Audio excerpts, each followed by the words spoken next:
आगे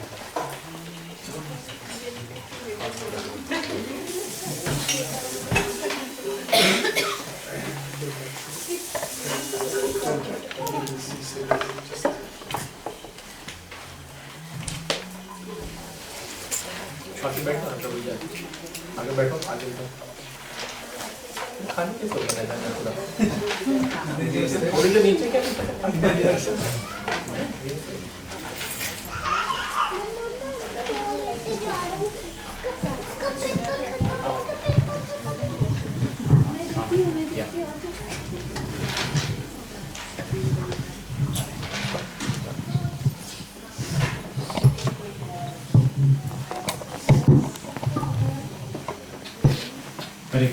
आवाज आ रही है पीछे? So we will start with verse number. नमो भगवते वासुदेवाय। अपर्याप्तं तदस्माकं बालं भीष्माभिरक्षितं पर्याप्तं तवैदमेतेषां बलं भीमाभिरक्षितं.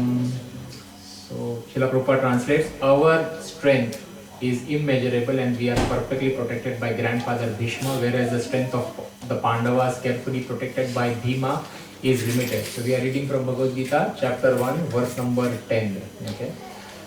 So we'll continue from here. I think we discussed a bit last week about this verse number 10.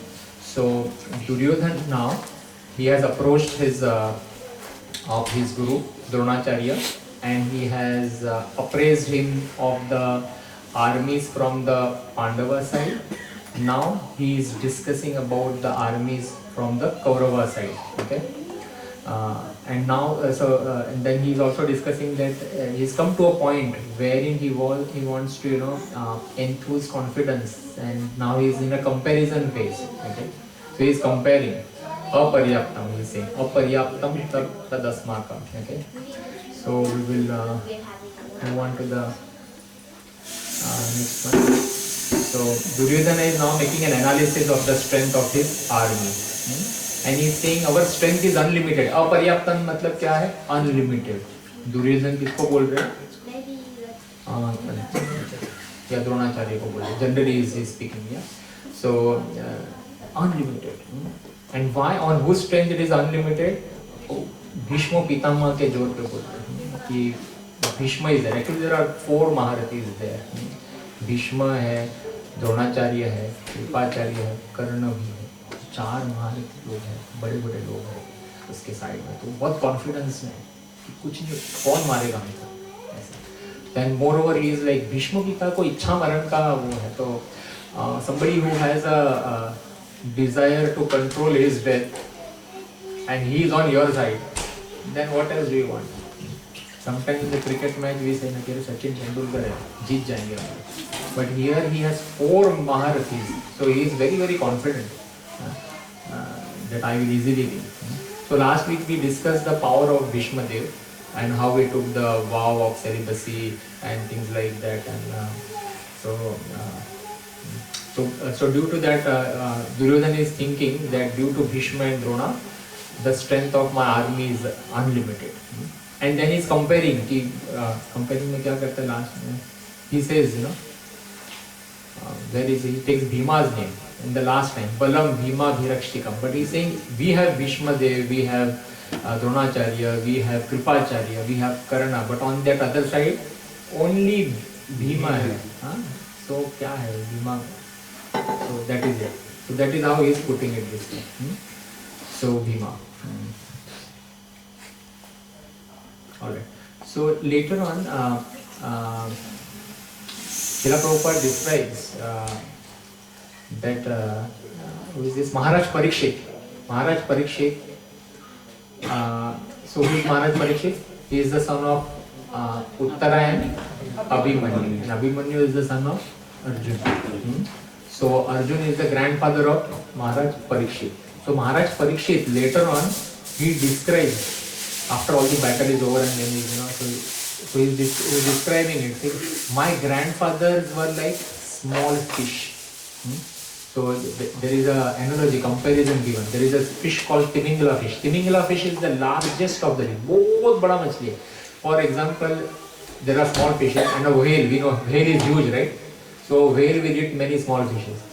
And then there is a fish called as timi. A timi is a fish which will eat whales. And timingla is a fish which will eat timis. So the timingla is a bona fide fish.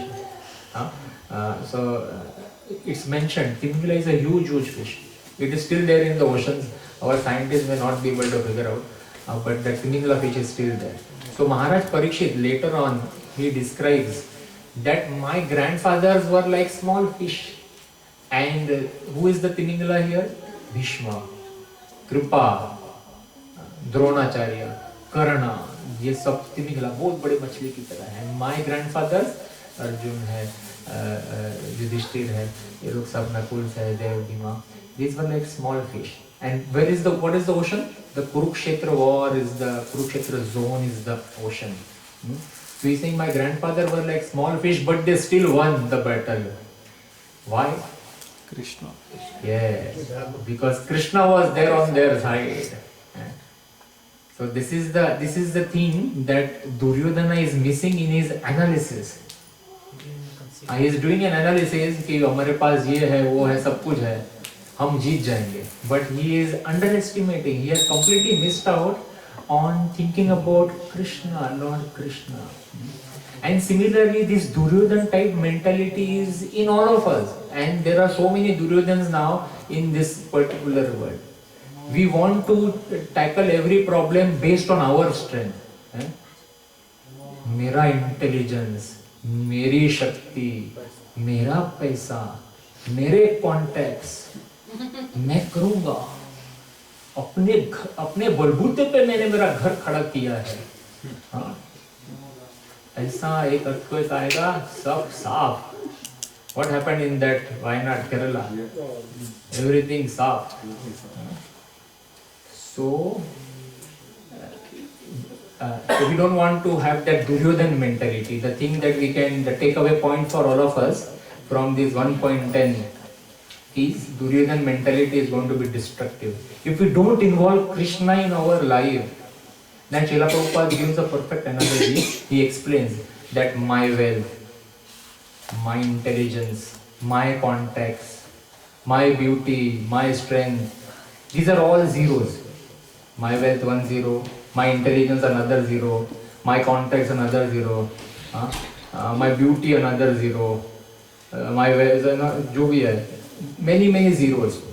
But Krishna is that one in your life. So if you have like 6-7 zeros in your life and you put Krishna, which is one, in front of them, then suddenly those zeros will have value. But if Krishna is not there in your life, ये सब zero ही है. Temporary you may enjoy. But by the time काल प्रकृति everything will finish. सब निकल जाएगा. Everything will be gone. So I was trying to find and I got this nice picture and this is where we are. We have everything, bangla, gaadi, nokar, chakar, everything is there. Two houses are there. One beach house is also there. House in India is there. Everything is settled. The bank balance is good. There is also a locker with gold jewelry in it. So everything is there. And we think we are secured. We think we are secured. But we are still not happy within. सब कुछ है. I recently had a video wherein somebody said the life of a devotee of Krishna. He said, Sudot pe you chant, then you have prasad, then you dance in kirtan, then you do some work, again you chant, again you have prasad, full happy life, no tension. But otherwise in materialistic world, now so many of us are on top level position in our job, based on, we control, manage multiple teams, multiple people across the globe, and I was in one such position. But there was so much of pressure from where that project will go live or not. If it goes live, will the server go down after that? What will happen? So who will debug? So there are so many things happening and so much stress.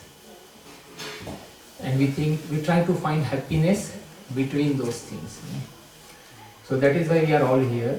I'm sure you are not in that mentality now. and then you have taken steps to change your thinking, and you know the importance of that one, importance of Krishna in our life. Without that, it is going to be very difficult. Mataji, welcome to our program. Sorry, I was in a rush, so I could not nicely welcome you. What is your name? Monica. Monica. You're coming here for the first time today? Yes. Who got you here today? Yes, very Our guest. Your guest. Okay, Monica. Welcome to the program. I am hoping that you will gain something out of this program here.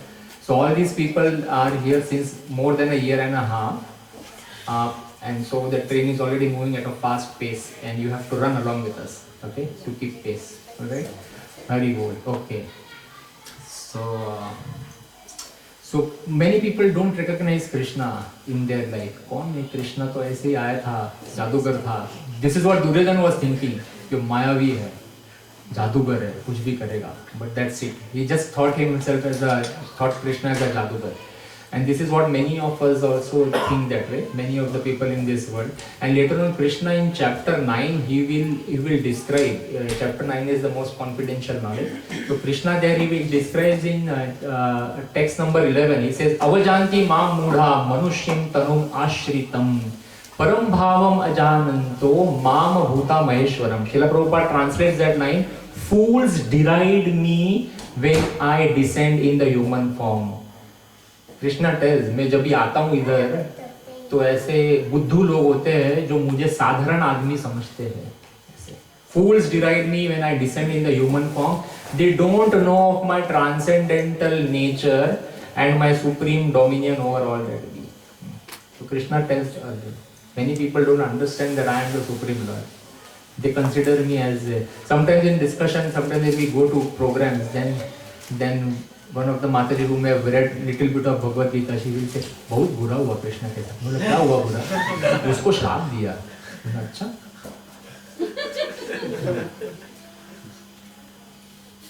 तो it is all Leela of Krishna. उसने बाण मार के उसको मार दिया पैर में. So it is all Leela, but people don't understand, and that is why it is very important to attend the authentic class of Bhagavad Gita from a bona fide source, the way you are all attending. Otherwise, you see how slow we are going. We are discussing each and every word and finding out each and every knowledge. This is what Srila Prabhupada has taught us. The same class you go somewhere, by now you would have covered first chapter, खत्म हो जाता था. आगे तुम लोग भागते. We are considering word by word. So this is where Duryodhana has got stuck. Okay. And so all our material world desires, Duryodhana did not understand all of this. And so it was all a big zero. But Arjuna, he understood Krishna's power. And hence when the time came, when they were around Krishna, and Krishna just woke up and Krishna asked Arjuna, what do you want? Take me or take my Narayani Sena? And Arjuna took Krishna. आप ही मेरे सब कुछ हो. तुम्हें वो माता, तुम्हें वो पिता. You are everything for me. तमेव बंधु सखा त्वमेव. So this is what Arjun did, but Duryodhana he is into a different quality. So now Duryodhana is trying to encourage his army, and he is also glorifying Bhishma Dev in front of all others. Now having glorified Bhishma Dev, Duryodhana now wants to also inject that enthusiasm in all the other soldiers everywhere. So he is now going to glorify others also. So we will go into next verse, which is verse number 11. Ayaneshu cha sarveshu yatha bhagam avasthita bhishmam eva bhirakshantu bhavanta sarva eva hi. All of you must now give full support to grandfather Bhishma as you stand at your respective strategic points of entrance into the phalanx of the army. So now when there is somebody of the caliber of Bhishma, देखो prime minister होगा तो उसके आजू बाजू में सब होते हैं ना, सिक्योरिटी होता है ना, वैसे ही है. So when Bhishma Dev is there, so Bhishma Dev obviously is very powerful, but still Duryodhana is telling others, you must protect Bhishma Dev from all sides. So others also feel, Bhishma Dev को हम protect करेंगे. अच्छा. So they are getting motivated. So he is motivating. Duryodhana is a very astute politician. He knows what point to pick and how to motivate somebody and how to get my work done. You will find many Duryodhans in your life who will come to get the work done. But if you remember Krishna, then Krishna will save you. So Duryodhana is encouraging everyone here, okay? And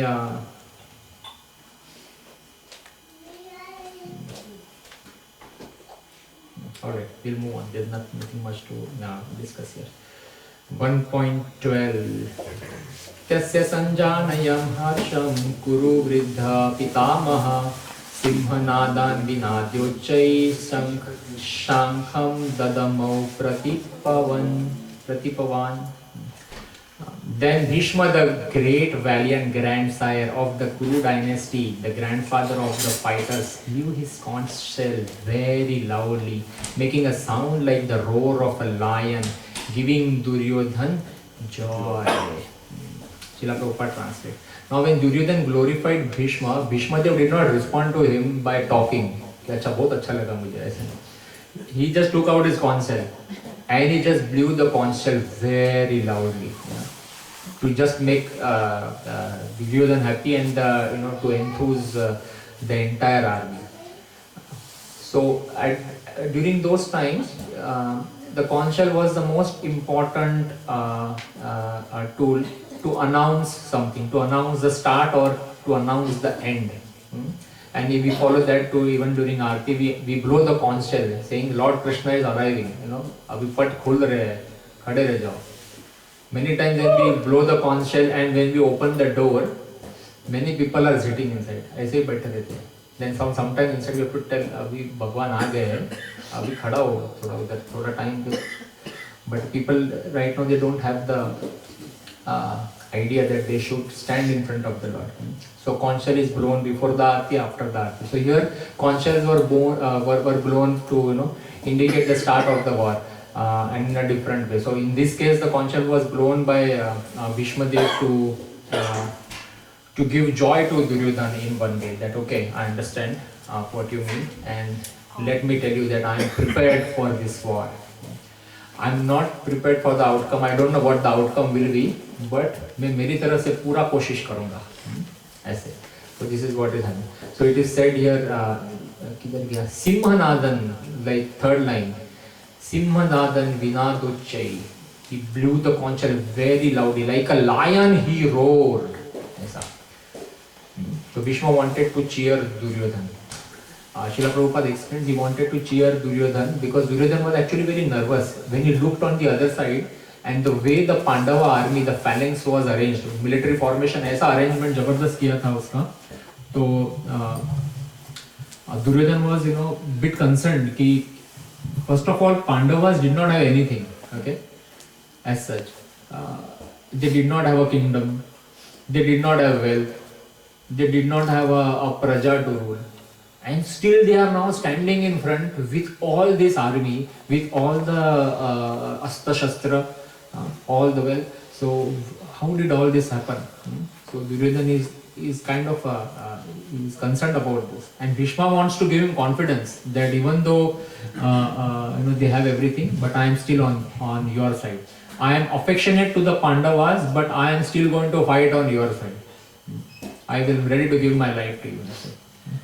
So when all the Kuru soldiers heard this conch shell blown by Bhishma Dev, like a huge lion, then they also blew other instruments. Okay. दोनों ने अलग-अलग instrument musical instrument बजाए उस वक्त. What is musical instrument? That comes into the next verse. तथा शंखाश्च भैर्यश्च पनवानक गोमुखा सहसैवाभ्य अयंत यंत सासद्भस्तुमुलो भवात्. After the conch shells, after that the conch shells, drums, bugles, trumpets and horns were all suddenly sounded and the combined sound was tumultuous. Tumultuous मतलब बहुत जोरदार आवाज हुआ, बहुत huge आवाज हुआ ऐसे. So everyone sounded from the Kaurava side. So in this way the Kaurava army was extremely emboldened by Bhishma's conch shell, and they also sounded their own trumpets वगैरह. सबने अपना जो sound था, bugles था, सब कुछ बजाया.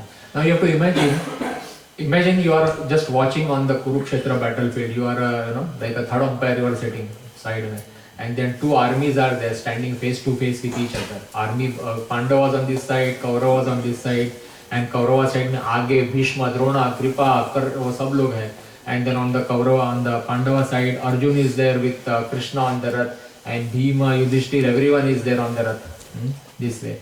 And then they are all in front of each other, and Duryodhana is now on his nice huge horse. He is going towards Drona and he is talking with Drona, and then he's also speaking with Bhishma, and so much of noise and this thing is there.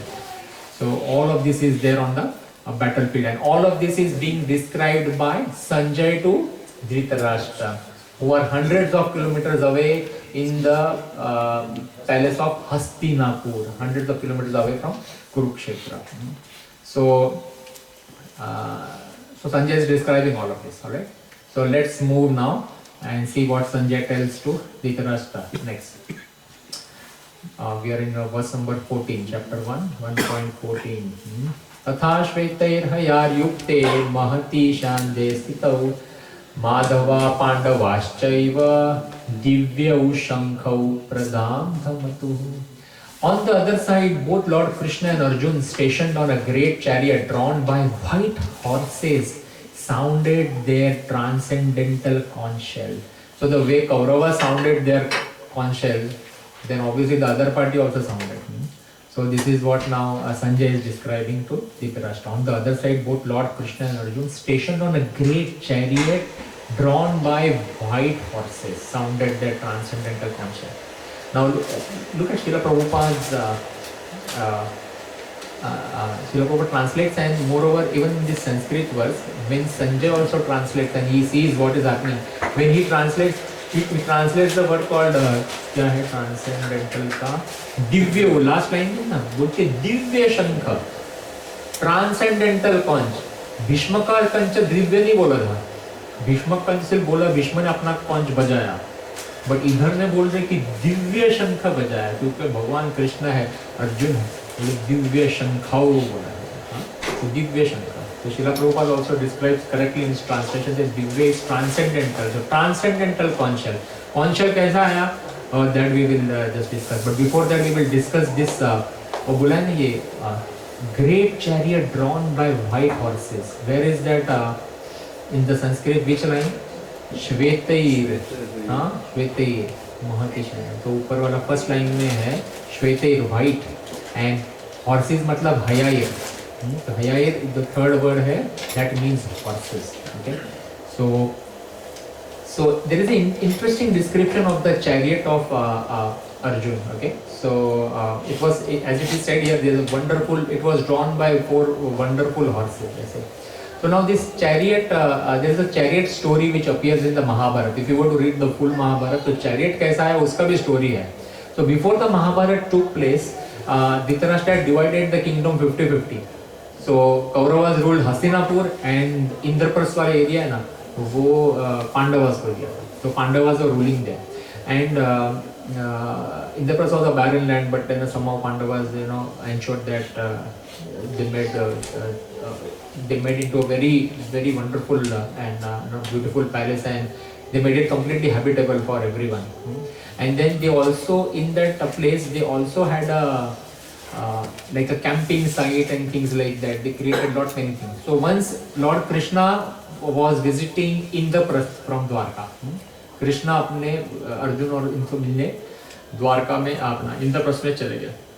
And so he lived with them for a long time, and then Arjuna and Krishna, they decided, let's go for camping, we will go, there are some pleasurable spots out there, so we will go there. So when they went into the forest on the Indraprastha side, and then they came to a border of a forest called as Khandopras. Khandopras ke kinare aa gaye. And when they came there, they saw a Tejasvi Brahmana, very brightly glowing. The Brahmana was walking straight towards Krishna and Arjun, because they both were there. And the Brahmana is walking towards them, very Tejasvi, completely, fully glowing, brilliance like a gold, it is said. His beard and hair were also of golden color. So the Brahmana came specifically towards them, and both Krishna and Arjun were watching. And then the Brahmana said, know me to be a Brahmana, and I want some dakshina from something from you. You are a Kshatriya, so your duty is to give. I am a Brahmana, I have to receive something. And then Krishna and Arjun obviously said yes. how may I serve you? What do you want from me?